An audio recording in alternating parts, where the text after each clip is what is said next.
우리 시장은 5천을 붕괴하는 큰 변동이 나올 텐데 저는 목요일을 굉장히 중요해 봅니다. 트럼프 대통령이 일본 정상회담이 있고 가치 투자 접근을 새롭게 구조화시키는 게 어떻겠나. 떠드는 종목보다 안 보는 종목들을 찾아내는 방법을 권해드리고 싶거든요. 제가 하나 소개시켜드린 종목이 하나 있었어요. 라고 또 하나는 공부 한번 해보시기 바랍니다. 여기 편입된 종목은 하지 마시기 바랍니다. 우리 투자자들이 반드시 지켜야 될 핵심 포인트가 아닌가 이렇게 생각을 합니다. 네, 여러분 안녕하십니까. 요새 장이 굉장히 변동성이 큽니다. 특히 이란 전쟁 상태를 예측할 수 있는 상황이 어떤 분도 없을 거예요. 그럴 때 오늘은 예측이 불가능한 상황에서 실전은 어떻게 할 건가, 거기에 대한 대응 전략, 그런 것들에 대해서 좀 심도 있게 한번 같이 고민해 보겠습니다. 오늘 증시 상황에서 이슈가 될 만한 게 있었다면요? 일단 오다 보니까 일단 이 전쟁은 가까이에서 미사일 서로 쏘고 하다 보면 끝나질 않으니까 군대가 어느 지역을 점령해서 트럼프 대통령이 뭐 셀프 종전을 하든 뭐 이런 상황이 나와야 되는데 오늘 그 행동을 한 것 같아요. 그래갖고 오늘 밤 미국 시장이라든지 유가 변수가 굉장히 중요한 것 같은데 어디를 점령하냐가 또 핵심인 것 같고, 그래서 아직까지는 점령 지역 같은데 공격 지역은 아직까지 잘 파악을 못했습니다. 그래서 오늘 지금 유가를 기준으로 변동성이 상당히 심할 텐데 제가 고민하는 부분은 전번에 3월 9일 날에 유가가 119불을 찍고 76불까지 떨었다가 다시 또 지금 100불을 치고 나가려고 그러거든요. 그러니까 요 부분이 앞으로의 시장을 결정하는 가장 맥점일 것 같아요. 그래서 유가가 다시 3월 9일 우리 시장 급락했을 때 하단을 만들었던 그 자리를 유가가 또 다시 110불, 120불 가면 우리 시장은 변동성 하단을 다시 5천을 붕괴하는 그런, 지금 5,500이니까 큰 변동이 나올 텐데 그게 또 바로 또 양면이 있어요. 점령하고 나서 트럼프 대통령이 그 뭐랄까 정신신으로 셀프 종전 선언을 해버리는 거예요. 그러면서 엑시트를 하면, 그리고 또 여기에는 반대로 이란이 공격을 안 해야 돼요. 그러면서 이런 상태로 약간 소강 상태로 가면 이게 또 보이지 않는 최고의 시나리오라 이 부분을 오늘 밤부터 저는 목요일을 굉장히 중요해 봅니다. 목요일 날이 또 목요일 위크리시 만기인데다가 좀 트럼프 대통령이 그 일본 정상회담이 있고 여기에서 3월 31일 그 중국 정상회담이 연기되냐 하나, 이것도 결정될 것 같으니까 이러한 상황이 상당히 주식시장의 변동성에 상당하다는 제안할 것 같아서 이 부분을 접근하시는 게 가장 중요하다 이렇게 판단합니다. 최근 중동 사태와 CPI 발표 등으로 국내 증시 변동성이 커지고 있습니다. 지금 시장을 어떻게 해석하시나요? 이렇게 얘기하면 죄송하지만 생각을 안 해요. 대응을 할 뿐입니다. 지금 같은 경우는 급등할 수 있고 급락할 수 있는 양날의 변동성에 저는 그래서 5,500을 중심으로 6,000은 다시 회복하기 쉽지 않아요. 그러니까 5,700, 그러니까 3월 11일 같은 자리가 5,700단이거든요. 5,700을 상단 보고 만약에 또다시 그 유가가 급등하면 5,200을 하단 보면서 계속 하루 걸러 지그재그하는 파동? 그래서 이거의 결정이 유가 요번에 그 여기 119불을 돌파하냐 80불로 안착하냐, 요게 유가도 하루 변동성이 저는 2-30불이 순식간에 왔다 갔다 할 수도 있어요. 그래서 이거를 가장 중요해 봅니다. 이 하르그 섬을 점령하나, 이게 여기가 그 지정학적으로 이란 코앞에 있고 그다음에 여기가 그 정유 시설이 굉장히 이란이 해외 나가는 한 8-90%를 감당하는 지역이에요. 그러니까 이거를 만약에 기습적으로 점령하고 셀프 종전 선언하면 오히려 저는 상황 끝으로 보겠습니다. 그러면 안도렐리 나오는 걸로 보고 있고, 만약에 여기에서 점령하는데 이란이 극단적인 성전으로 더 확산시키면 이거는 조기 종전보다는 확산 전략이 나오니까 최악의 시나리오가 갈 것 같고, 이게 그러면 최고 시나리오, 최악의 시나리오가 양날의 K자로 와서 이거 예측이 불가능해요. 그러다 보면 이 전략일 때는 제가 옵션일 경우 파생인데 양매수 전략을 쓰다든지 아니면 최근에 급락때 삼성전자, SK하이닉스를 매수 전략을 세웠는데 그래서 이게 불안해서 오늘 그나마 삼성전자, SK하이닉스가 오늘 장을 빠지려고 했던 장을 올려놓은 것 같거든요. 그래서 반을 매도하자고 그랬어요. 19만 원을 돌파하기 바랬는데 오늘 한 18만 8천 원, SK하이닉스는 95만 원, 거기에서 매도 전략 50%만. 그리고 만약에 군대가 어디 지역을 점령하냐 이거를 갖고 추후 파동을 판단할 생각입니다. 이런 변동성 장세에서 삼성전자와 SK하이닉스 같은 대형주는 어떻게 접근해야 할까요? 저는 그럴 때 이제 거기에 핵심적으로 영향을 미치는 종목을 실제 그 기준을 삼아 갖고 제가 이렇게 그 XY축, Z축이라고 이렇게 표현하는데 이 그림을 그려봅니다. 이런 그림. 맨 위에 유가를 놓고 한쪽 S축은 대한항공이라는 주가를 놓고 또 한쪽은 Z에다는 한진칼이라는 주가를 놓고 만약에 유가가 급등해요. 그러면 가장 취약한 게 자동차 관련된 종목이거나 대한항공 그 환율도 급등할 거고 달러 부채 많고 유가가 급등하면 제일 치명적이란 말이에요. 대한항공이 요번에 319불 갔을 때 3월 9일 날 22,000원이에요. 그러면 요번에 110불을 넘으면 이 22,000원을 깰 것 같거든요. 24,000-25,000원이니까 그럴 때 오히려 사겠어요. 오히려 실전에서는 그때가 이제 이번 상황이 극단적이지만 재료가 끝나는 시점으로 판단해서 사겠고 그다음에 한진칼은 한 11만 원과 10만 원 오면 사겠습니다. 요거는 유가 변수보다는 또 하나의 플러스 변수가 이제 3월 달 주총 때 만약에 그 한진칼의 거버넌스 전략이 있거든. 강성부 펀드하고 조씨 집안 사람들하고의 싸움이 또 한번 한 차례 일어날 수 있어서 요런 것들을 오히려 실전에서는 대응 전략으로 세워보고 그래서 여기도 롱숏이죠. 그리고 만약에 종전이 급격하게 종식된다면 유가가 안정이 될 거고 그러면 대한항공은 다시 요번 고점이 29,000원이거든요.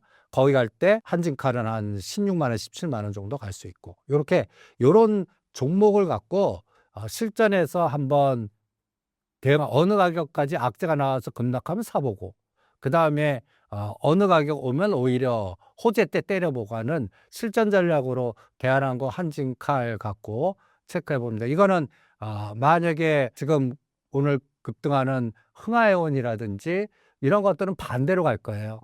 오히려 흥하해온 같은 경우는 호르무즈 해협이 그 봉쇄가 더 확산되고 불안이 더 증대되고 유가가 급등하면 단기적으로 급등하는데 만약에 이게 유가가 급락하면 오히려 급등할 때까지 급락하는 그래서 약간 대체적 개념은 오늘 급등한 흥하해온과 대한항공을 대체적 개념으로 놓고 또 실전에서 적응하면 실전 뭐라 그럴까 감 잡는데 많이 도움이 될 거라고 생각을 합니다. 시장이 흔들리는 가운데에서도 통신장비, 조선, 원전 등 일부 섹터가 강세를 보인 이유는 무엇이며 이것이 시장 흐름 변화의 신호일 수도 있을까요? 신호의 변화 흐름은 될 수 있는데 이게 이제 그 대체 유가가 급등하니까 간단히 얘기해서 대체 개념에 태양광이나 풍력이나 뭐 수소에너지나 아니면 원전으로 빨리 그 대체 에너지 그 전략을 세우는 하나의 흐름에서 나오는 현상 같거든요. 근데 이런 것들은 유가가 안정되면은 반대로 단기 급등한 게 급락할 수 있기 때문에 오히려 지속성 테마보다는 유가와 연동해서 순환 테마로 좀 보는 게 어떻겠나 이렇게 접근하고 싶네요. 실적은 좋지만 관심이 적은 종목들은 어떤 기준으로 발굴하고 접근해야 할까요? 그래서 요새 제가 주장하는 부분이 있습니다. 가치 투자 접근을 새롭게 그 구조화시키는 게 어떻겠나. 오히려 지금 다들 떠드는 종목보다 안 보는 종목들을 찾아내는 방법을 제가 권해드리고 싶거든요. 전에 여기 방송 신사임당에서 방송할 때 제가 하나 소개시켜 드린 그 종목이 하나 있었어요. 와이즈원이라고. 이게 이제 워런 버핏 자회사가 이 지분을 참여하고 매출단과 이익단이 엄청나게 5천억 매출에 영업이익이 뭐 10% 500억대를 주는데 5천원 주가다. 이게 그 인기가 없어서 그런데 이것과 만약에 이게 그 절삭기에 관련된 종목이거든요. 그러면 로봇이나 공작기계나 뭐 조선이나 자동차나 이렇게 할 때 다 절삭 공부가 다 들어가거든요. 그러니까 이런 것들이 우리가 남들 쳐다보지 않을 때 했는데 이게 단기간에 아주 급등을 했습니다. 5천원짜리가 13,000원.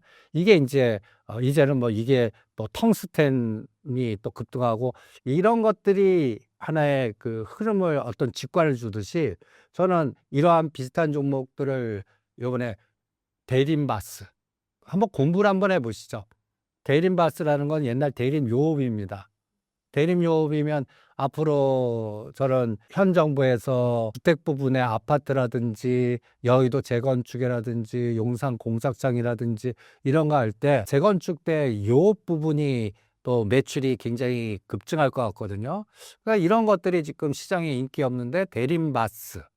그다음에 또 하나는 유스홀딩스를 또 공부 한번 해 보시기 바랍니다. 이게 인제 물류인데 이것도 매출단과 영업이익단이 굉장히 좋은데 시장에 인기가 없어요.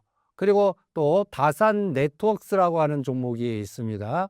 이것도 하나에 4,000원대에 사 놓으면 이런 것들이 한번 제2의 그 Y존 같이 되지 않겠나. 그래서 지금 장은 남들이 다 그 테마에서 이벤트에 와 갖고 접근하는 종목보다 좀 외롭게 투자하시는 게 어떻게 남들이 쳐다보지 않은 종목에서 기업 가치가 있고 수익은 좋은데 이게 단 하나가 그 수급이 안 들어오거나 인기가 없어 갖고 아직 바닥을 기고 있는데 이거 나중에 수익이 좋다는 게 확인되면 수급은 자동으로 들어오게 돼 있거든요. 특히 앞으로 액티브 펀드가 활성화될 테니까. 그러면 액티브 펀드 활성화할 때 그 펀드 매니저들이 이제 자기 의사가 들어가면 패시브에서는 그냥 그 정해진 것만 롱숏을 하겠지만 이러한 액티브 전략대에는 펀드 매니저들의 전략과 생각과 하나의 의지가 들어갈 수가 있기 때문에 이런 것들을 여러분들이 체크하는 게 어떻겠나 이런 생각이 듭니다.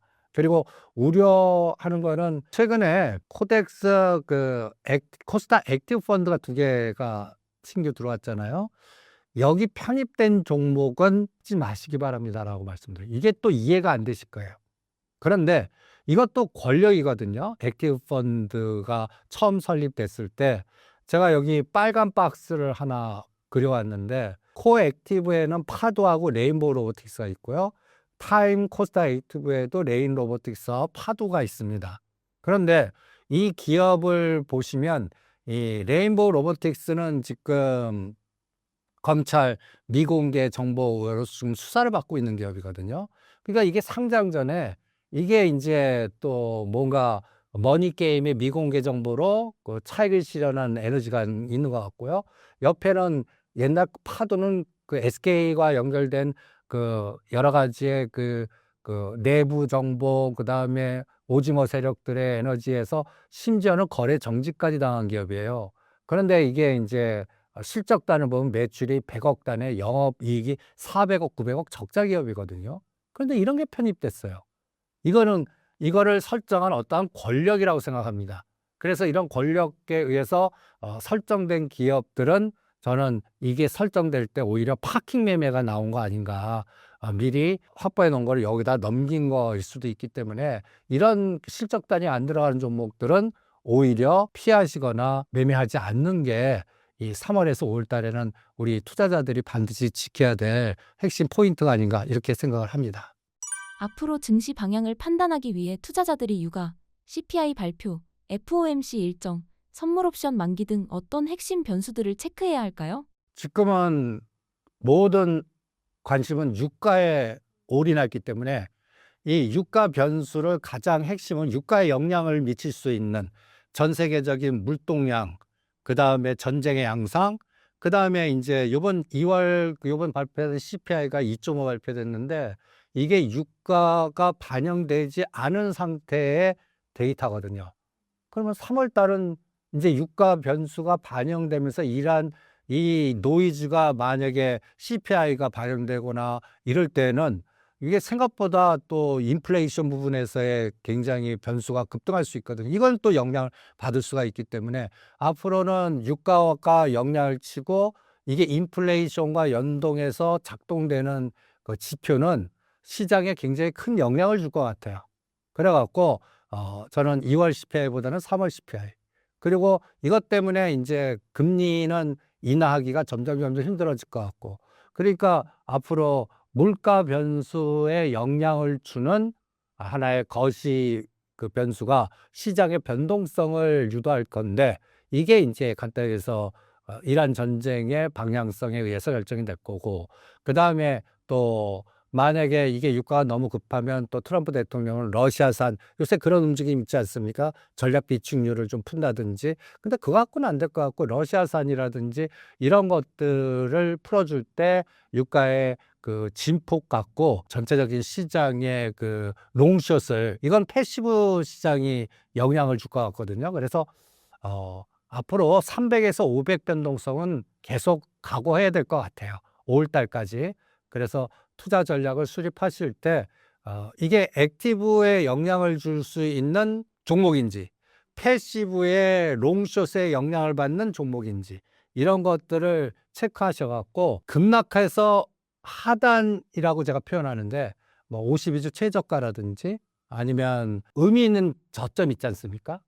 제가 의미 있는 저점이 작년도 11월 21일 정도의 저점들, 그 저점 수준에 온 종목들은 오히려 매수, 그리고 오히려 지금 신고가를 급등하는 종목들은 오히려 따라가지 않는 전략이 이런 변동성 장에서는 효과적이지 않을까. 왜냐하면 지금 급등하는 종목들을 왜 따라가지 말라고 하냐면, 시장이 지금 이런 롱숏 될 때는 부족한 자금을 급등한 거를 때려갖고 거기에서 자금 확보를 하는 그런 롱숏 패시브 전략이 나올 수가 있거든요. 그래서 그런 부분을 여러분들이 체크하신다면 이번 장에서는 잘 정할 수가 있지 않겠나, 이렇게 진단해 드립니다.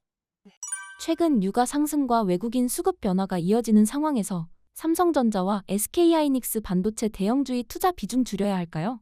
저는 오히려 현금을 여러분들 전체 구조의 한 30%는 항상 확보해 놓으기를 권합니다.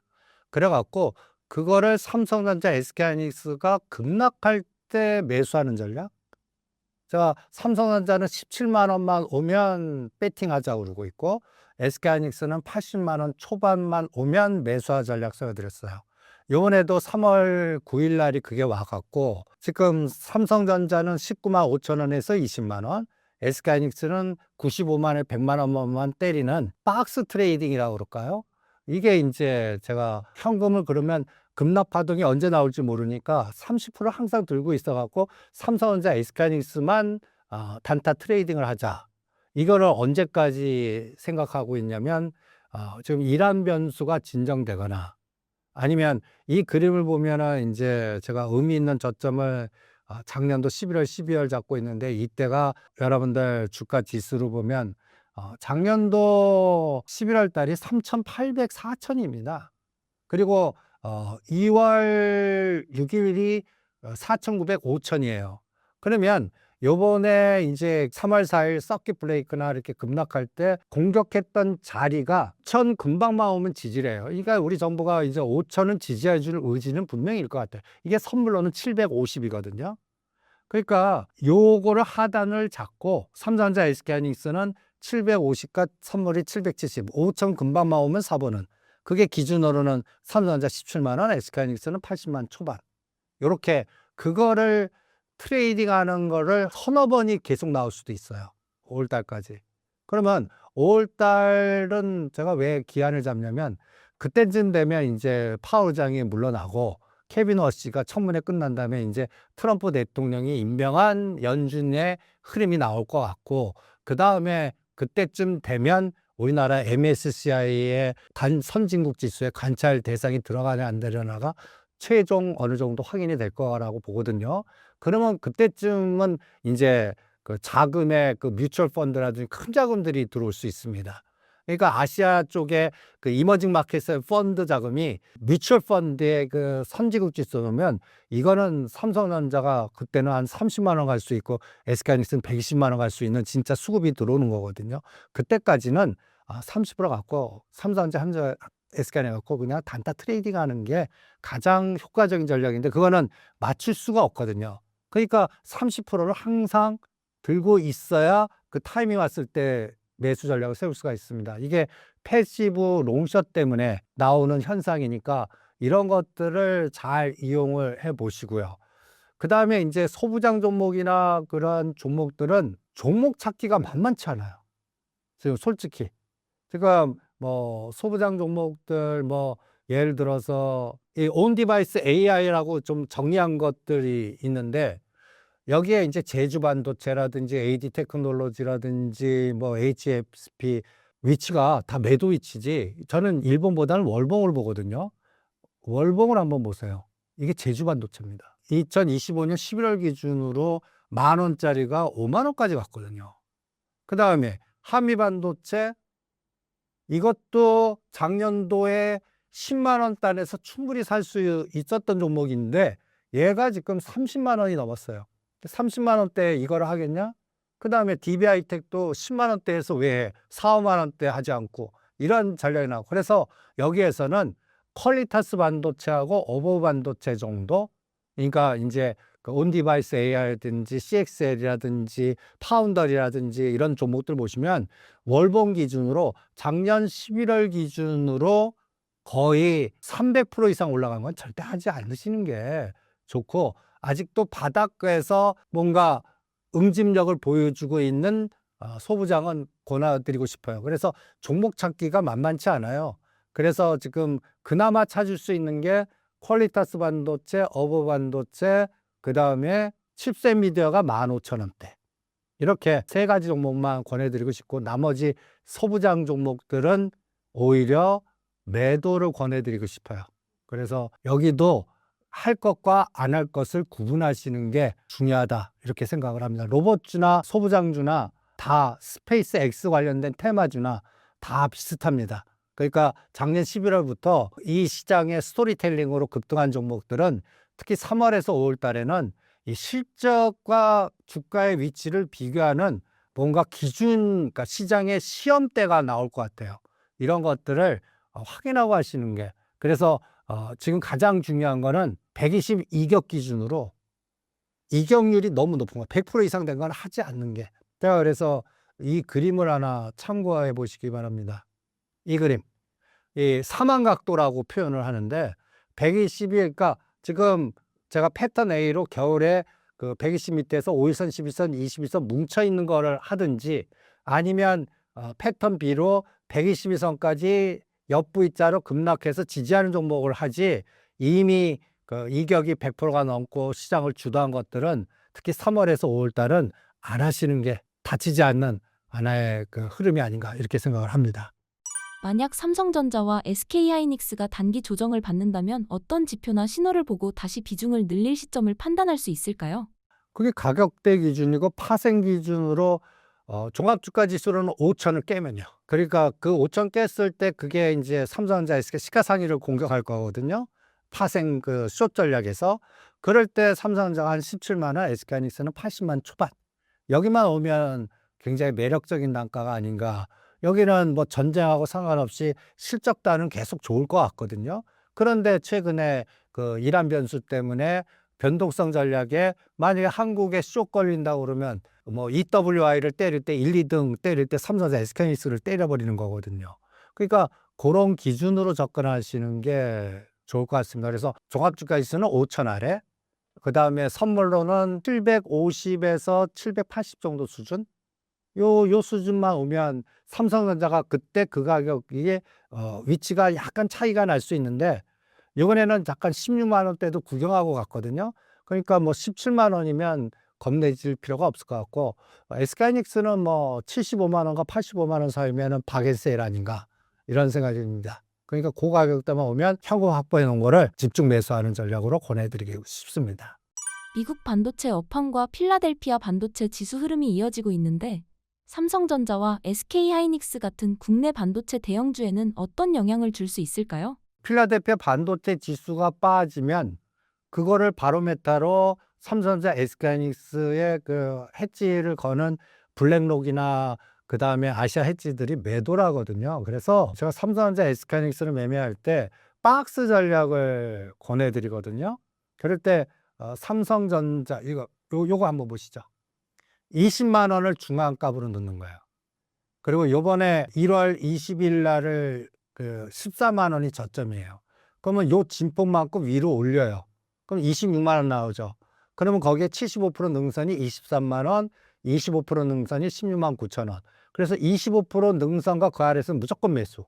그 다음에 75% 능선에 22만 원, 23만 원은 매도인데 요번 꼭지가 여기에서 딱 결정됐거든요. 그리고 20만 원을 깼어요.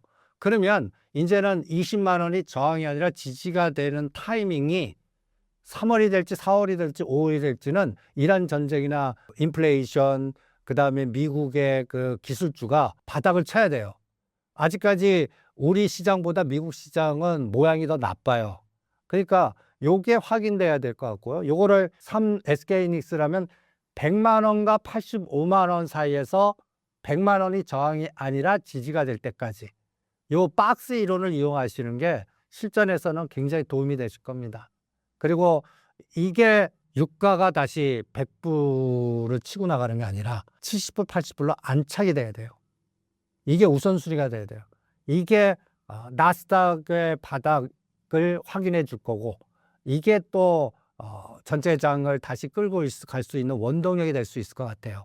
근데 그 부분이 3월은 아닌 것 같아요. 그러니까 이 장이 안착되려면 미중 간의 정상회담이 이루어져야 돼요. 근데 지금 트럼프 대통령이 뜻대로 안 되니까 갖다 예를 들어서 5개국한테 군함 니네들도 참여해라. 그리고 중국은 바로 거절하잖아요. 이게 또 미중 정상회담 그러면 안 할 수도 있다. 이게 해야 되거든요. 그래서 이란 사태가 진정되는 건 중국이나 러시아의 협조에 의해서 나와야 되는데 이게 독자적으로는 지금 이미 힘들다라는 걸 자인하신 꼴이 된 것 같아요.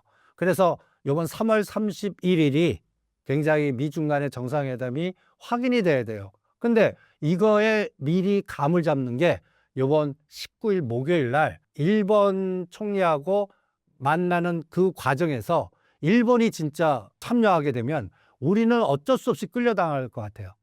그래서 이 진행하는 과정이 매일매일 말의 워딩이 달라지니까 이거를 계속 추적해야 되는 게, 그래서 제가 오기 전에 가장 걱정했던 게 이 상륙을 어디 하냐, 그리고 셀프 종전을 빨리 시켜야 돼요. 이 부분에 해결되지 않는 한 시장은 변동성 전략만 지속이 될 수 있을 것 같고, 그러면 유가가 급등할 때 가장 치명적인 부분이 아까 얘기한 자동차, 그 다음에 또 유가가 올라가면 우리 물가 올라가니까 여기에 연동되는 또 여행주라든지 그 항공주들 이런 것들, 소비주들 이런 것들, 그러면 불안을 조장하는 것들만 급등, 뭐 알루미늄이라든지 비료라든지, 그 다음에 또 요새 해운주가 급등하는 것도 잔금 상선이 노다지다 해갖고 이제 그런 것들의 개별 테마로 움직이는 이런 종목들만 급등하는데 이거 투자자들이 실전에서 참여하기가 쉽지 않거든요. 그러니까 이런 부분이 진정이 돼야 됩니다. 그런데 그거는 아까 얘기한 대로 3월 말에 미중 정상회담을 하냐 안 하냐에서 결정이 될 것 같고, 이게 지금 우리 방송하는 게 지금 3월 16일인데 아직도 그거 확인하는 기간이 많습니다. 그래서 3월 달은 보이지 않는 손이 우리나라 시장을 이렇게 딱 잡고 이렇게 흔들 것 같아, 계속. 그럼 여기에서 출렁출렁 거리면서 올라가는 거 떨어지는 거인데 이거 못 맞춥니다. 그러니까 이 오를 때 때리고 떨어질 때 매수하는 이러한 종목의 감각이 없으시면 이번 장은 일반 투자자들은 오히려 3월 달을 쉬시고 4월 달 이런 모든 변수가 안정됐을 때 그때 전략을 다시 수립하시는 게 더 편하지 않을까. 그리고 현금만 갖고 있다가 삼성전자, SK하이닉스 급락 때 단타 트레이딩만 하시는 것도 가장 효과적인 전략이 아닐까 이렇게 생각합니다.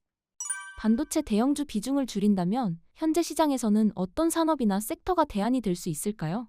대안이 될 만한 것들 딱 찍어보면은 제가 우리나라도 이제 데이터 센터, 미국은 오라클, 우리나라는 뭐 LG CNS라든지 지금 네이버 카카오 아주 치 떨리실 거예요. 진짜. 그런데 저는 인제 여기 딱 보면 AI 데이터 센터에서 LG CNS하고 네이버 정도, 인제 카카오도 요런 걸 살 때가 된 것 같고, 이미 인제 두산 피어셀이나 SK 이터너스나 이런 쪽은 이미 급등을 했어요. 그래서 요런 종목들은 고점에서 20-30% 빠지면 트레이딩하는, 그래서 두산 피어셀, 범한 피어셀 이런 종목들은 고점에서 20-30% 빠질 때 오히려 승부 거는 이런 전략을, 원전이 됐든 데이터 센터가 됐든 수소 에너지가 됐든 이러한 유가 급등 때 대체 에너지 관련된 종목들은 그 전략을 수립하는 게 어떻겠나 이런 생각이 들고요. 그다음에는 조선주가 가장 고민이에요. 지금 조선주가 작년 11월 달 고점을 뚫지를 못해요. 그리고 이란의 전쟁 양상이 뭐라 그럴까, 조선주의 마이너스 역할을 하는 것 같아요. 이게 무슨 얘기냐면, 조선주가 가려고 그러면 미국 정부가 잠수함이나 아니면 군함이나 이런 것들을 진짜 발주를 줘야 되는데, 오히려 우선순위가 바뀐 것 같아요. 오히려 우리 보고 참여하라고 그러고 조선 발주가 잘 안 되는 것 같아요. 그래서 지금 카나다 잠수함 수주만 지금 기다리고 있는 상태거든요. 그리고 이란 사태가 그러니까 트럼프 대통령의 큰 그림은 이란을 빨리 조기한 다음에 이 다음이 그린란드, 알래스카, 우리나라한테 200억 받아서 이제 hit도르나 자원 개발, 이 지금 호르무즈 해협의 이 상황이 자원 안보에 대한 거에 전 세계적인 인식을 시켜놨거든요. 그래갖고 다음 수순이 이제 알래스카나 그린란드 자원 개발 쪽으로 가려고 딱 했는데 이게 뜻대로 안 되는 거예요. 그래갖고 지금 전체적으로 지금 방향을 잃고 있는 것 같아요. 트럼프 대통령도. 그래서 저는 오히려 원전이나 조선이나 이런 쪽은 작년도 고점 때는 오히려 매도 전략을 세워드리고 싶고요. 고점에서 20-30% 빠지는 종목만 오히려 순환시키는. 그래서 원전주에서는 이제 제가 그 사이에 오르비텍이나 한전 KPS나 우진엔텍이나 이제 우리나라는 원전 해체주들 중심으로 했는데, 거기서는 한전 KPS만 상대적으로 못 갖고 다들 목표가 이상으로 너무 급등했어요. 그래서 그리고 지금 가격대 현대건설이나 대우건설이나 한전기술이나 이런 쪽은 이제 위치상으로는 오히려 매도 위치지 따라가는 위치가 아닌 것 같아요. 그래서 원전, 조선, 뭐 방산 할 거 없이 순환 테마 종목들의 대형주는 고점에서 20-30% 빠질 때나 트레이딩 감각으로 들어가시고요. 그 다음에 제가 원픽을 꼽는다면 한전 KPS나 LG CNS나 네이버 카카오 넣어보자. 요렇게 오히려 전략을 좀 압축시켜 드리고 싶네요. 최근 AI 데이터 센터 인프라 확대와 함께 광 네트워크 관련 산업이 주목받는 이유는 무엇이며 어떤 구조적인 성장 배경이 있는 걸까요? 그게 이제 대체 개념의 테마주로 급등한 거라고 봅니다. 그러니까 오히려 이제 그게 이제 스페이스 X 다음에 그다음에 이제 광통신이 등장한 것 같거든요. 그러니까 지금 광통신도 지금 보면 저는 매도 위치지 매수 위치 종목들이 하나도 없어요. 그래서 다산 넥터스를 제외하고는 뭐 오이솔루션이니 RFHIC니 이런 종목들을 지금 쳐다본다? 오히려 매도하시는 게 어떻겠나. 오히려 괜히 고점에서 당하실 것 같습니다. 오히려 광통신 테마보다 그 다음 테마를 노리시는 게 나을 것 같아요. 그러면 지금 여러분들 뚱딴지 같지만 저는 우크라이나 재건이나 알래스카 피팅 업체들, 그리고 LNG에서는 삼성중공업, 조선주에서는 하나오션이나 H현대중공업보다는 삼성중공업을 원픽 잡고 싶어요. 그러니까 31,000원, 2,000원대 매도하라고 그랬지만 27,000-8,000원대 사서 이게 이제 요번에 LNG 확충 전략이 나오는지 요런 것들을 들여다보시는 게 어떻겠나. 그래서 다들 지금 광통신 부분은 이미 늦으셨습니다. 이것도 작년도 11월 달에 보셨어야 되고요. 스페이스 X 다음에 광통신이 그 테마를 로봇주 다음으로 메꾼 거라고 보거든요. 그러니까 작년 11월 달에 RFHIC, 오이솔루션, KMW 등등등등 이런 것들이 얼마였나 보시고, 지금 위치가 얼마였냐면 그거 절대 따라가시면 안 됩니다. 그리고 실적 단위 카바가 잘 발주한다고 그러지만 생각보다 그렇게 크게 주가 오른 것만큼 카바가 안 될 겁니다. 그래서 이미 광통시 무브는 한 게임 끝냈다. 그래서 다음 테마로 데이터 센터라든지 알래스카 자원 개발이라든지 아니면 가장 중요한 게 또 지금 스테이블 코인이나 가상화폐 쪽으로 자금이 이동하는 것 같아요. 그래서 금은이 빠지고 가상화폐 쪽으로 이동하는 그쪽을 노리시는 게, 그리고 우크라이나 재건 쪽. 지금 전쟁인데 무슨 재건이나, 저는 이런 생각이 들거든요. 한쪽이 너무 극단적으로 가면 물구필반의 상황이 바뀐다고 보거든요. 그래서 이번 중재는 저는 시진핑하고 푸틴 대통령이 만들 수 있을 것 같고, 이게 4, 5월 달에 나올 것 같아요. 그렇게 되면 이제 전쟁의 폐허가 되는 자원 개발. 그리고 제가 왜 한전 KPS를 집중해 드리면, 이게 이제 우리가 저것만 생각하잖아요. 원전 관련돼 갖고 미국에 언제 짓나. 이거 트럼프가, 오히려 트럼프 미디어를 매수하는 게 나아요. 트럼프 미디어가 그 순서를 결정해 주는 권한이 있고요. 그다음에 오히려 한전 KPS를, 왜냐면 이게 우크라이나 재건 작업 들어갈 때 그 자포라 원전 이거 수리해야 되거든요. 그거를 우리나라가 잡을 때는 이게 한전 KPS나 한전 산업이 원픽이 될 수 있으니까 오히려 그쪽을 들여다보시는 게 어떻겠나, 이런 생각이 듭니다. 그래서 이 부분을 가장 중요하게 생각을 하시면서 지금 막 그 인기 있는 것보다 그 뒤에서 앞으로 새롭게 태동할 거를 들여다보시는 걸 권해드리겠습니다.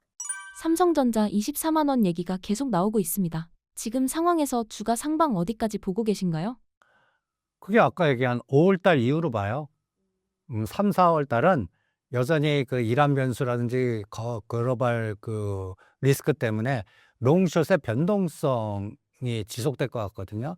그래서 이걸 영향을 주는 게 우리나라는 EWI, 달러 베이스 종합주가 지수인데, 요게 이제 그 EWI가 120불, 120불. 만약에 이걸 지지 못하면, 갖다 예를 들어서 5천 붕괴됐다는 얘기고 미국 시장이 부러졌다는 얘기예요. 지금 미국 시장하고 우리 시장하고 모양이 다릅니다. 나스닥 보세요. 나스닥 보시면 여기가 이제 작년도 11월 달 위치거든요. 이게 우리나라 3,800 수준이에요. 그런데 나스닥 보면 이게 22,000 수준인데 지금 그거 공격하려고 그러거든요. 그러니까 우리나라가 전 세계로 1등으로 가갖고 지금 미국이 빠지니까 같이 이제 끌고 내려올 수 있는, 그래서 삼성전자 SK하이닉스가 여기에 영향을 미치는 것 같고, 그러다 보니까 EWI가 가장 1, 2등이 삼성전자 SK하이닉스 아닙니까? 그거를 외국인들이 계속 파는, 어쩔 수 없이 파는 그런 현상이 나오는 것 같아요. 그래서 지금 얼마를 팔았냐면, 연초에 대비 SK하이닉스는 15조를 팔았습니다. 그리고 삼성전자는 거의 30조가 가까이 때려요. 그러니까 지금 주목이 가깝잖아요. 이게 멈춰야 되거든요. 이걸 멈추는 원동력이 나스닥이 22,000을 지지해주고 올라가 줘야 돼요. 그러면 이란 사태가 불확실성이 제거되고, 그거를 오라클 갖고 판단하시는 기술주 거품이 이제는 아니다 하고 투자되고, 그런 상황이 노출이 돼야 가능하다고 보거든요. 그래서 저는 삼성전자는 3월에서 4월까지는 그냥 미국이 부러지지 않는 박스 전략. 그래서 20만 원, 100만 원이 저항이 아니라 지지가 되고, MSCI 선진국 지수 들어가면 뭐 24만 원이 뭐예요? 그거 뚫을 거라고 봅니다. 그러면 오히려 그 아시아계 쪽에 EWI는 그 한도가 높아지면 매도할 밖에 없는 걸 이 뮤추얼 펀드가 받아주는 거예요. 이러면 갖다 해서 수급이 어떻게 되냐면, 지금 30조 팔았잖아요. 새로운 뮤추얼 펀드가 우리나라 만약에 관찰 지수 그러면요, 신규 매수가 거의 저는 100조가 들어온다고 봅니다. 그러면 이거는 엄청난 추세 매매가 나올 수 있거든요. 그런데 그거 확인이 5월 달이에요. 5월 달입니다. 그래서 그때까지는 그냥 박스 전략을 유도하시는 게 어떻겠나 권해드리고 싶고, 그러면 그거를 결정하는 게 아까 미국 시장에서 오라클이라고 그러지 않았습니까? 그래서 이 오라클 갖고 전체적인 시장이 판단하는 기준을 세우시는 게 어떻겠나, 이렇게 판단해 드립니다. 최근 삼성전자 주가가 시장 기대보다 약한 흐름을 보이는 이유는 무엇인가요? 예, 이런 사태에서 그 간단해서 환율이 불안하고, 유가 급등하니까 환율 1,500원 가니까 어떤 논리가 나오냐면, 갖다 해서 일정 비중만큼 셀코리아가 들어가는 해지나 블랙록이나 이런 펀드들이 나오는 거예요. 그럼 그런 펀드가 나오면 어쩔 수 없이 1, 2등 비중을 줄일 수밖에 없잖아요.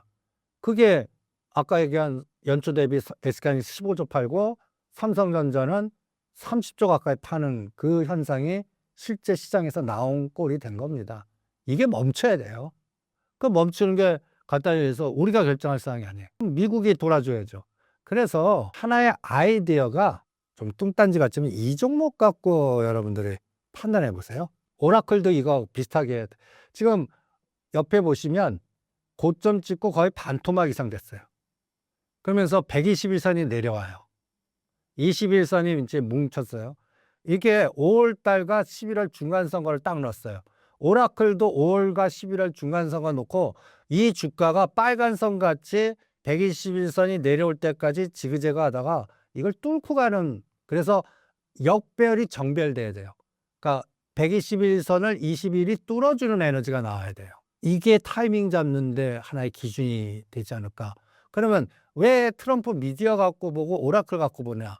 오라클은 진짜 엔비디아보다 이 기술주의 거품이 더 지속되냐 아니냐를 결정해주는 핵심일 것 같고, 트럼프 미디어는 트럼프 패밀리의 어떠한 머니게임 종목일 뿐만 아니라 비트코인과 그 다음에 자원개발, 원전, 이게 이제 이 트럼프 미디어가 원전 짓는 의사결정하는 회사를 M&A 했거든요. 그래서 이 의사결정이 대충 트럼프 생각은 케빈 허시가 정식 연준 의장 될 때 그때 11월 달 중간선거를 겨냥한 에너지를 줄 것 같아요. 마치 그러다 보면 작년도 4월까지 박살내고 한번 급등한 파동 있었죠. 이게 이번에도 비슷한 에너지가 나오죠. 이게 지금 계속 눌러갖고 미국 시장 죽이는 게 오히려 이렇게 하면 중간선거 누가 이기겠어 하겠지만 지금까지 4월 달까지 죽였다가 11월 달에 지금보다 거의 50% 100% 올려보세요. 그러면 자기 뜻대로 갈 수 있는 시나리오로의 흐름이 나올 수 있거든요. 이 작업을 하고 있는 거 아닌가라는 생각이 들어서 지금 벌써 가상화폐는 스테이블 코인과 연결된, 그래서 서클은 벌써 50불짜리가 100불이 넘었습니다.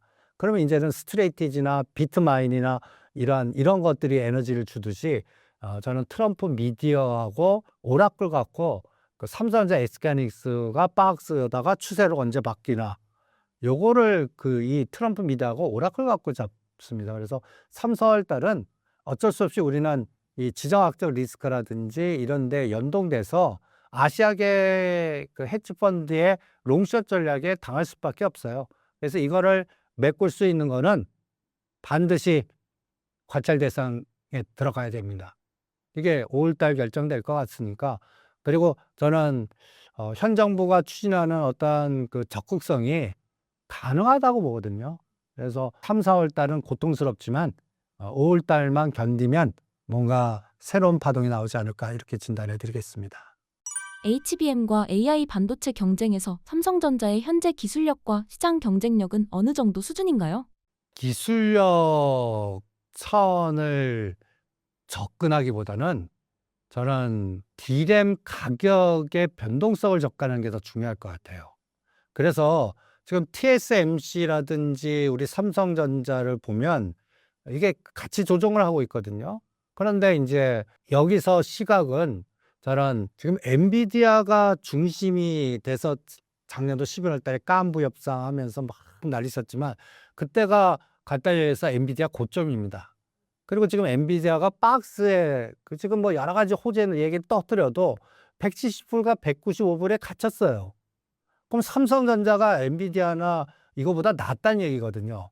그리고 엔비디아 입장에서는 지금 또 전 세계 입장에서는 데이터 센터나 이런 거 들어가니까 오히려 을이었던 위치가, 을의 위치가 이제 갑으로 자꾸 바뀌려고 하는 그런 게 저는 HB의 실제 기술력보다는 삼성전자와 SK하이닉스의 D램의 가격 위치라든지 이런 것들이 또 시장을 하나의 지배하는 하나의 화두가 될 수 있거든요. 그래서 지금은 HBM의 기술력이니 뭐 이런 거에서 엔비디아 추종보다는 저는 오히려 삼성전자, SK하이닉스가 을이었던 위치가 갑으로 바뀌면서 뭔가 새로운 어떠한 전환 국면을 맞이하는 시대가 5월 달이 아닌가라고 보고 있고 3, 4월 달은 어쩔 수 없이 이란의 지정학적 리스크 이게 빨리 안착이 돼야 된다. 진정돼야 된다. 제거돼야 된다.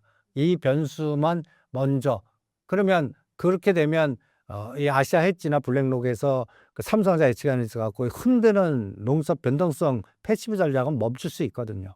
그러니까 요거를 보는 게 더 중요하지 않나. 그래서 약간 그 무슨 HBM이라든지 이런 거에 대한 기술력이나 이런 걸로 접근하지 마시고요. 환율과 유가와 지정학적 리스크의 변동성에 좀 정치 역학적인 거시 변수가 우리 한국 시장의 전체적인 변동성 1, 2등을 어떻게 흔드나. 요게 흔드는 게 언제 방향을 주나. 요렇게 3, 4월 달은 접근하시는 게 필요하지 않겠나. 이렇게 진단해 드립니다. 파운드리 사업에서 경쟁사인 TSMC와의 격차는 현재 어느 정도이며 향후 따라잡을 가능성은 어떻게 보시나요? 이렇게 얘기하면 저는 따라 못 잡을 것 같아요. 그러니까 TSMC가 지정학적 리스크로 영향을 받아서 그 반사이익을 받지 않는 한 그러면 이 대만 문제가 거론이 돼야 돼요. 이 두 가지를 이렇게 한번 딱 보죠. 이게 왼쪽이 TSMC 그래프고요. 월봉. 요게 삼성전자 그래프예요. 모양 보면 거의 똑같죠. 그죠? 그런데 2022년 기준으로의 그 상승률을 보면 잽이 안 돼요. TSMC가. 그러면서 지금 월봉으로는 장대 음봉을 둘 다 맞고 있습니다. 그러면 3월, 4월은 음봉의 시대 같아요. 그래서 대반등인데 TSMC는 요번에 이제 이란 사태가 끝나면 저는 정상회담 하면 괜찮은데 정상회담마저도 뭔가 연기되거나 안 되면 분명히 트럼프가 대만 카드 써요. 대만 카드 씁니다. 그러면 이제는 이란 지정학적 리스크가 동북아시아 지정학 리스크로 이동되고 TSMC가 또 뭔가 갑갑하게 될 수 있거든요. 그때 이제 삼성전자 반사이익을 받나 그렇게 접근하고 싶어요. 그래서 파운더리로 뭔가 TSMC를 따라가는 건 쉽지 않을 것 같고 오히려 반 TSMC 진영이 생기길 바래요. 이제 그런 움직임도 있거든요. 엔비디아 반 진영 있듯이 뭔가 삼성전자하고 연계해서 우리끼리 자체적으로 뭐 테슬라도 좀 그런 움직임이 있고 뭐 이런 그 인텔도 그런 움직임이 있고 그러니까 이런 것들이 이제 서서히 나오기를 바랄 거고요. 그리고 뭐 파운더리 부분은 생각하기에는 2030년 정도 지나야 그리고 평택에 있는 게 다 완성이 돼야 뭔가 다른 그림이 그려질 것 같거든요. 그래서 저는 파운더리 쪽의 접근은 저는 오히려 안 봅니다. 삼성전자가 언제 롱숏의 공격이 끝나고 방향을 줄 거냐.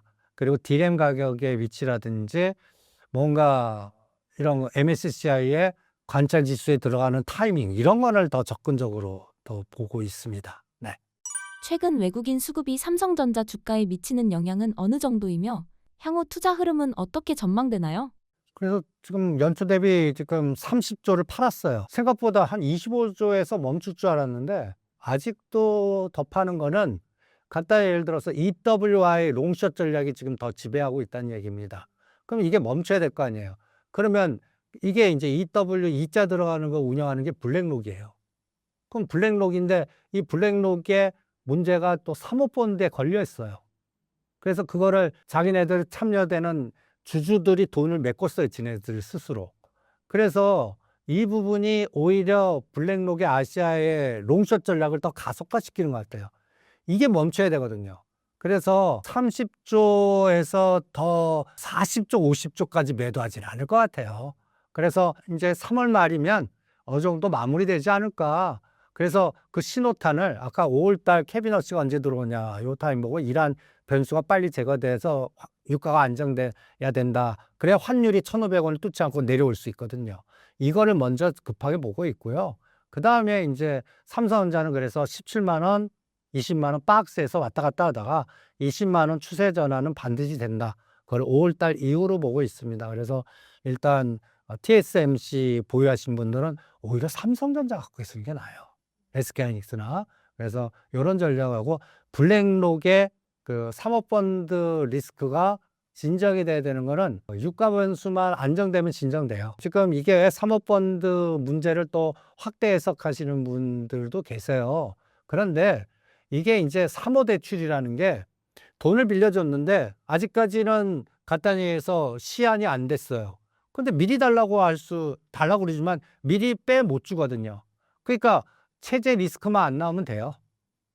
이게 파산 각으로 가지만 않으면 되는데, 저 사모펀드가 파산 각으로 겁은 지금 주는 데가 많아요.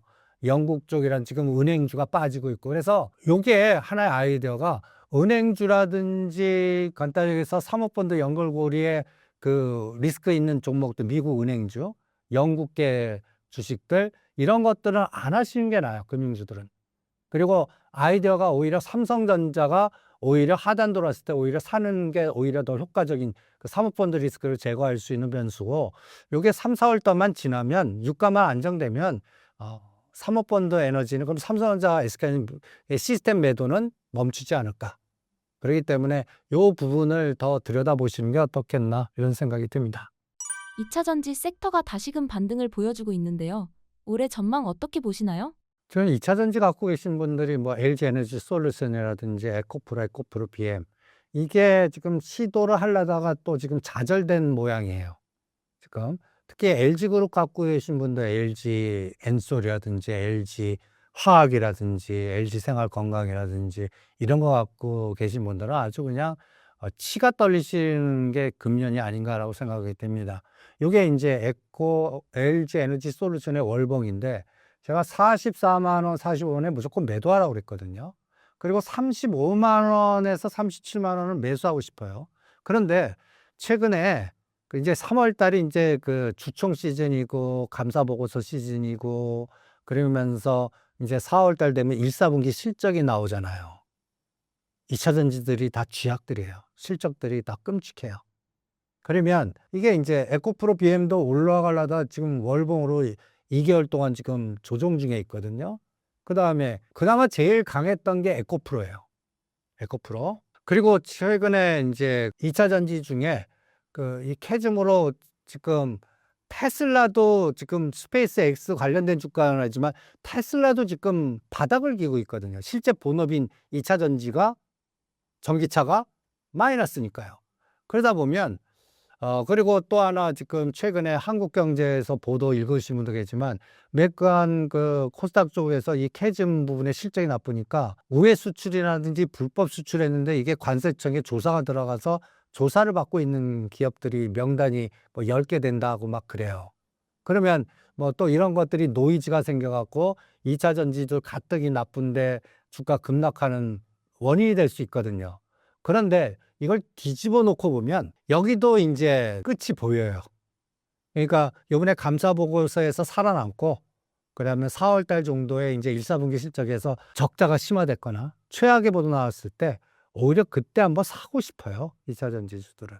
그리고 그거를 포스코 그룹부터 2차 전지는, 그리고 LG 엔솔은 35만 원대 오면, 이런 가격이 중요한 것 같아요. 또 그래서 LG 엔솔, 에코프로 BM, 포스코 퓨챔, 요거를 공략하는 전략을 1, 4분기 감사 보고서 폭풍이 다 지나고 한 4월 중순 정도 되면 대충 감이 잡힐 것 같거든요. 그때쯤 2차 전지주를 매수하는 게 어떻겠나. 그러면 이 2차 전지주가 갖다 해서 최악은 지났다는 뉴스가 이제 딱 나올 것 같아요. 하반기로 가면. 그때 테슬라가 움직일 것 같아요. 그래서 테슬라가 본업에서 잘 돼야 돼요.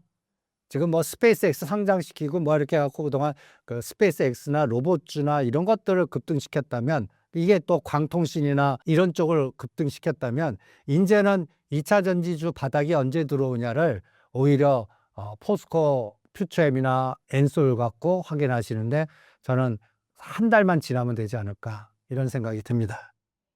최근 급등의 배경에 전기차보다 ESS가 있다는 분석이 많습니다. 대표님께서는 어떻게 보시나요? 이게 그러니까 순환 테마예요. 그래서 지금 예를 들어서 두산 퓨어셀, 범한 퓨어셀 이런 것들이 이제 대체 에너지로 ESS, 그다음에 풍력, 뭐 태양광, 원전 이런 것들이 유가가 진정되면 이거는 또 테마로서의 순환 테마로서의 약발이 끊길 수가 있어요. 그러니까 오히려 이쪽을 쳐다보지 마시죠. 오히려 급등 때 매도하는 전략을 오히려 권해드리고 싶고 ESS도요. 그리고 오히려 ESS 쳐다보느니 저는 포스코 그룹의 그 포스코 퓨처엠이라든지 포스코 홀딩스 이런 것들을 이제 그리고 ETF 좋아하시는 분은 AC 포스코 그룹 ETF 이거를 이제 저는 원픽으로 권해드리고 싶어요. 그래서 다음 그 이란 문제가 끝나면 트럼프 대통령은 그린란드입니다. 분명히 그린란드예요. 그린란드 했을 때 우리나라가 핵심이 되는 게 아까 삼성중공업, 한국가스공사, 그 다음에 포스코 그룹이 중심이 될 것 같아요. 200억 불 국회 통과되고 막 이러면요. 그 타이밍에 이제 6,000원과 7,000원 사이에서는 포스코 ETF를 매수 집중해 놓으신 게 어떻겠나. 그리고 여기에서 1등이 포스코 인터내셔널이에요. 근데 포스코 인터내셔널은 지금 8만 원까지 급등했거든요. 이거는 오히려 전쟁이 극화되니까 이제 비료라든지 물류라든지 옛날 포스코 인터내셔널이 대우상사입니다. 대우상사. 종합상사. 그러니까 그리고 LX 인터내셔널이 같은 종합상사들이니까 오히려 그쪽을 매도해서 포스코 홀딩스 지금 여기도 순서를 보시는 게 중요해요. 지금 포스코 인터내셔널이 1등이고 2등이 포스코 홀딩스, 3등이 포스코 퓨처엠이에요. 그래서 1등인 포스코 인터내셔널 매도해서 포스코 홀딩스나 포스코 퓨처엠이 지금 거의 52주 최저가 수준에 있거든요. 그런 걸로 이동하는 전략을 권해드리고 싶어요. 그래서 여기도 롱숏을 이용하는 전략으로 저는 핵심이 포스코 그룹이다. 앞으로 하반기는 이렇게 그리고 그린란드 지금 그린란드 프로젝트를 이제부터 오히려 이란 프로젝트보다 그린란드 프로젝트를 핵심으로 두시는 게 어떻겠나 이렇게 분석해드리고 싶네요. LG에너지솔루션과 포스코의 실적은 어떠했고 올해 전망은 어떻게 보실까요? 그래서 지금 LG 엔솔 같은 경우는 나쁜 얘기만 지배해요. 나쁜 얘기만. 특히 LG화학, LG생활건강, 엔솔 보면 주가 지금 같은 장에 나는 그쪽 갖고 계시면은 다른 사람들은 그렇게 큰 수익 냈다는데 나는 50 최저가에 마이너스. 오늘 제가 질문받은 게 LG화학을 사갖고 마이너스 30% 됐대요. 이거 어떻게 하면 좋겠습니까? 손절해야 됩니까? 라는 질문이에요. 오히려 추가 매수하는 위치 왔어요. LG화학이나 엔솔 같은 경우가. 그래서 오히려 지금 앞으로 하반, 특히 4월, 5월 달은 저는 주도주가 바뀔 것 같아요. 그러니까 아까 에너지 저장 장치니 우주 태양광이니 그 다음에 또 소부장이니 이런 거보다 오히려 최고로 나쁜 쪽을 들여다보는 게 어떻겠나. 그게 2차 전지예요. 2차 전지 쪽에서 이 순환이 나오나. 그래서 그거는 테슬라가 370, 380을 지지로 450을 뚫고 가는 세상에 본업이 이제 되는 거예요. 이게 스페이스 X 상장 개념보다 본업이 이제 만지나 그거를 추적하시는 게 어떻겠나. 우리나라는 그거를 엔솔 갖고 추적하시는 게 어떻겠나. 포스코 홀딩스 갖고 추적하는 게 어떻겠나. 그래서 오히려 2차 전지는 역발상 전략을 권해드리고 싶어요. 네. 2차 전지 업황의 개선이 예상되는 가운데 대표님께서 생각하시는 저평가 기업이 있으실까요? 그래서 2차 전지는 저평가라기보다는 최악의 경우가 금년 4월 달에 지나갈 것 같다. 더 이상 악화될 건 없다. 그리고 이제부터 그동안 소외된 종목들의 반란이라고 그럴까요? 가치주 투자 전략 같이. 그게 이제 하반기는 2차 전지나 2차 전지 관련된 거기서 이제 그 중소형주에는 그때 이제 거기서 이제 그 에너지 저장 장치라든지 이런 것들이 그때 등장하지 않을까 이런 생각이 듭니다. 그리고 그때 갈 때 자율자동차가 같이 가나 볼 거예요. 자율자동차 부품 탓 이런 것들을 그거는 뭐 종목으로는 수요 소프트테크라든지 SOS랩이라든지 이런 것들을 공부하시면 어떻겠나 이렇게 진단해 드립니다. 최근 휴머노이드 상용화로 인해 고성능 배터리와 전용 반도체 수요가 폭증할 것이라는 전망이 나오는데요. 로봇 산업의 성장이 2차 전지나 반도체 섹터의 제2전성기를 불러올 수 있을까요? 예, 난 그게 핵심 같아요. 그러니까 2차전 로봇도 배터리가 있어야 간다. 그러니까 자동차는 그냥 판형의 큰 배터리, 원통형 배터리가 로봇. 그래서 이제 2차 전지 주의 트리거는 오히려 로봇주라든지 이런 것들. 그리고 여기에는 선행 조건이 있어요. 아까 유가 변수가 끝나야 되고, 그러면 현대차가 바닥이 확인돼야 돼요. 그게 선결 조건입니다. 그래서 관세가 25%가 다시 원위치해야 돼요. 요거가 이제 5월 달 봐요. 5월 달 이것도. 그래서 4월 달이 이제 아까 그 배터리 관련된 종목 2차 전지의 반란이 저는 그 로봇주 배터리에서 나오지 않을까. 그러니까 로봇주 투자하자는 얘기 아니에요. 그러니까 그걸 2차 전지 배터리에서 찾자. 이렇게 진단해 드리고 싶네요. 포스코 홀딩스 100만 원 전망에 대해선 어떻게 생각하시나요? 저는 가능하다고 봐요. 근데 시기는 2030년 정도로 4년 정도 내공이 필요하세요. 단기적으로는 이게 이제 그 포스코 홀딩스가 40에서 45만 원 사이가 벽이에요. 그게 지지로 돼야 새로운 파동이 나오거든요. 이게 이제 저는 내년 같아요. 금년은 아니고. 그래서 금년은 이제 바닥에서 그 상단 50 최고까지는 되돌림의 전략으로 보지, 이게 추세 상승으로 100만 원 가는 세상은 2027년, 2028년 아닐까 이런 생각이 듭니다. 네. 신사임당 시청자분들을 위한 한마디 부탁드릴게요.